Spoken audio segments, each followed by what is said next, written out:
I want to talk to you today about the power of story in your book, even non-fiction. We human beings are wired to tell and listen to stories. We did it around campfires before the written word was even invented, and we still do it today through books, podcasts, presentations, webinars, video, and more. And yes, we still do it around campfires as well.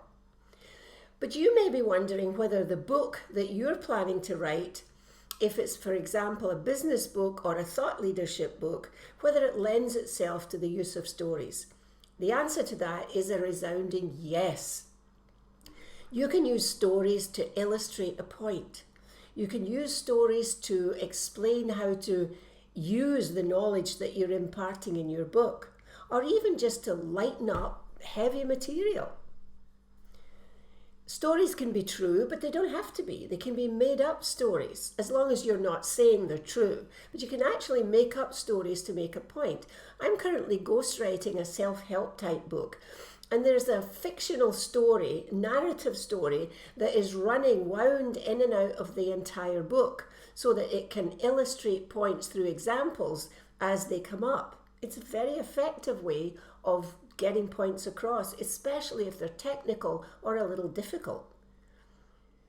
Before I began writing books full time, I used to teach my own business writing programs in corporations and other businesses.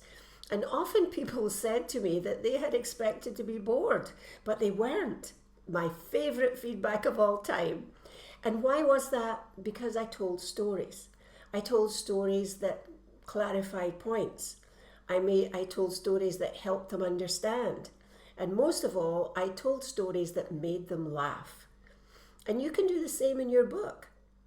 If this type of writing is not natural to you, then it might be helpful to write all the technical or theoretical material first.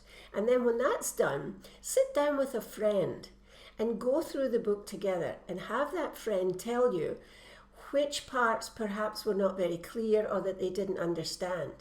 And then ask yourself, is there a story I could use here to illustrate this? Maybe you have a previous client that you helped using the methods that you're writing about in the book. Put the story in. Maybe it's something that happened to you way back in school that, even though it was a long time ago and is a slightly different setting, could still help illustrate the point that you're making. And don't worry if you don't get them right first time, because you can always just put them in draft form, because you can always improve them and polish them up in the editing process. A good practice is to make notes of stories from your life, things that just happen in the normal course of your life. When I was a professional keynote speaker, we used to joke that professional speakers never suffer from poor customer service because they either get good customer service or another story for the platform. What stories could you use to enrich your book?